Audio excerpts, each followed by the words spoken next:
Sometimes, do you say yes to the things that you really want to say no to? Today, I'll share with you one of the biggest things that keeps you from saying no and setting healthy boundaries with the people in your life.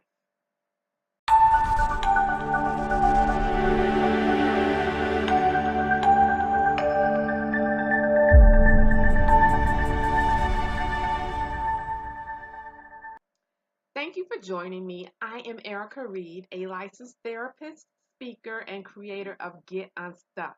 And today I'm going to share with you one of the biggest things that keeps you from setting those healthy boundaries with the people in your life. And it really boils down to just one word: fear. Fear is a driving force that tends to get us in positions and places and with people that we know we really don't want to be. And really, fear is an emotion that's driven by our thoughts, by our experiences, by our previous interactions with people. So it's really important that you take a look at the fear that is driving your decisions and keeping you from having a healthy boundary and setting limits with the people in your life. So you can actually say no to the things that you want to say no to.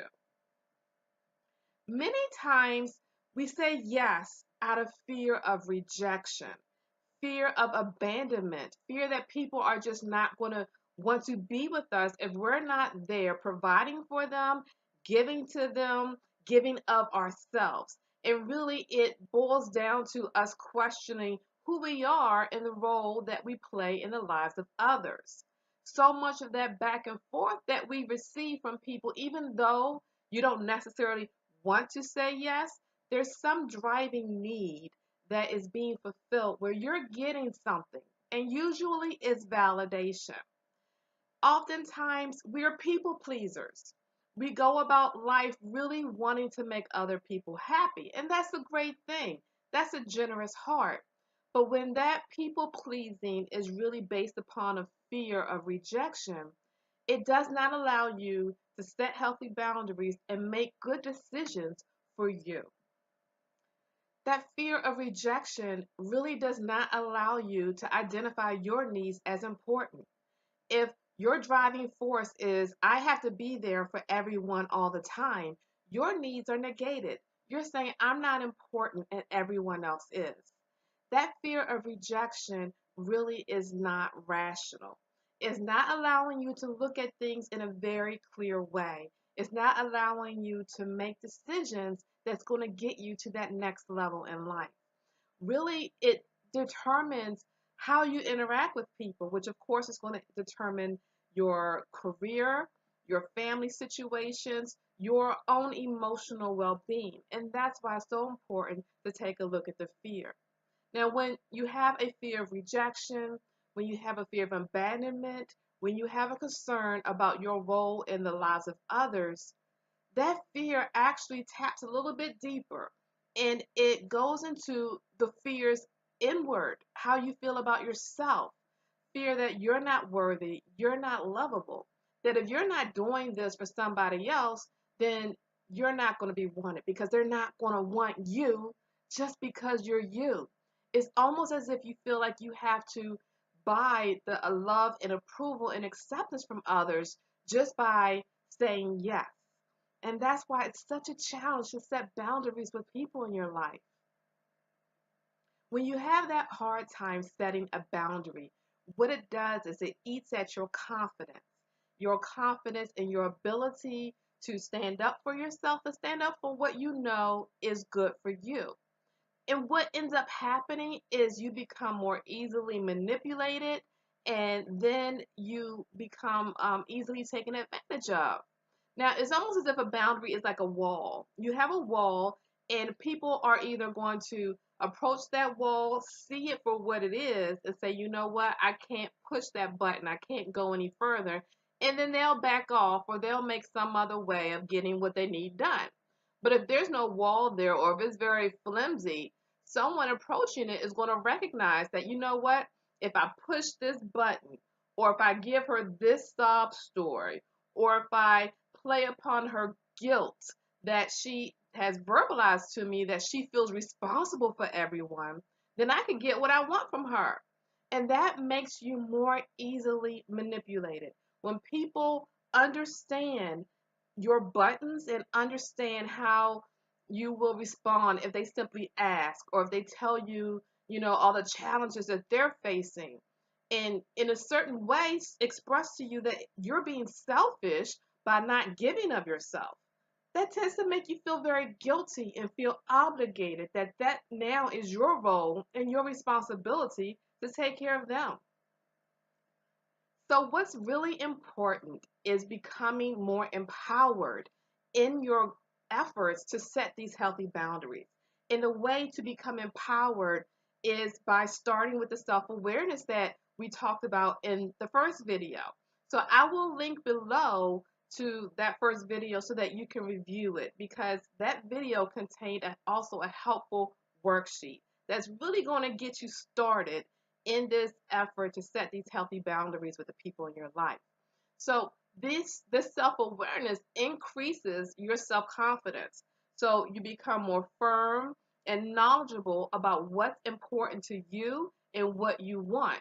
Because you kind of have to have that set up in advance so that when people start coming at you with their requests, rather it's a genuine, honest request or an attempt to manipulate and take advantage of you, you already have that firm foundation of this is who I am, this is what I want, and this is what's important to me. So it becomes that much easier to set the boundary. When you're already in the fight and you're trying to make your mind up, it's that much more challenging to stand firm. But if you already have it laid out as you've done in that worksheet from the first video, then you are prepared to set that healthy boundary. Now, one of the things that's in that first worksheet is I walked you through a process of identifying a time that you said yes, but you really wanted to say no. So now, as you are becoming more empowered to set this boundary to overcome the fear and the guilt, it's important to take a look at that specific episode that you identified on your worksheet. Take a look at it. And now we can see it and have you look at it from a place of what fear was driving that decision to say yes when you really wanted to say no. Was it a fear of rejection, that this person was not going to want you around them or they were not going to want you in their life if you did not do what they asked of you?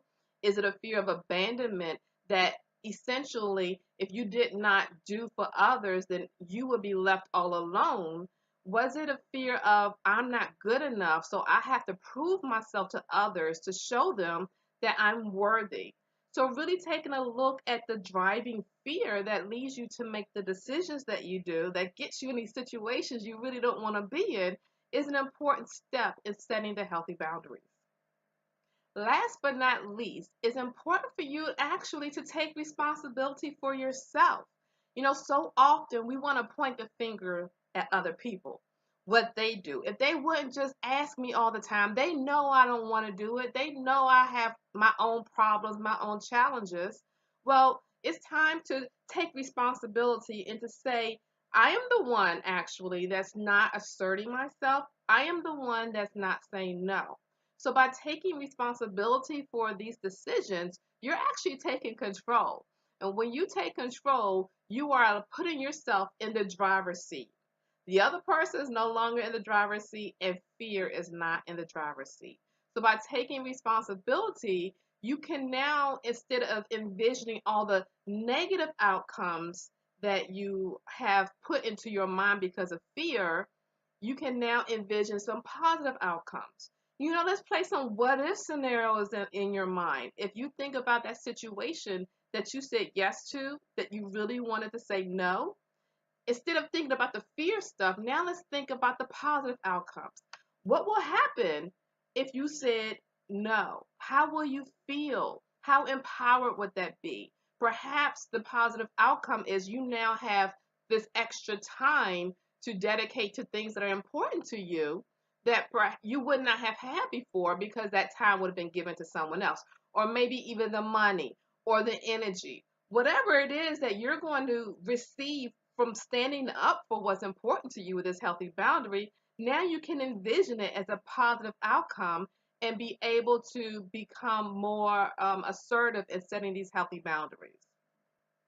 So now you've taken a look at how fear and guilt really lead up to the challenge of setting healthy boundaries.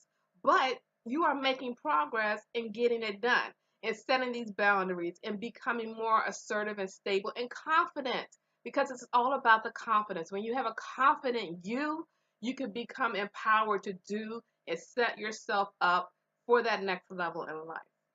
So now I want to hear from you. In the comments below, share with me what is a positive outcome that you envision for yourself just from saying no when you normally say yes. What is that positive outcome you're going to receive as you start to set these healthy boundaries with the people in your life? So comment below, because I would love to read and hear from you. I read every single comment. So if you have not already subscribed to this channel, go ahead and do so. Click like and share, because I know there are some wonderful people in your life that probably are facing the same challenge and could use this extra support.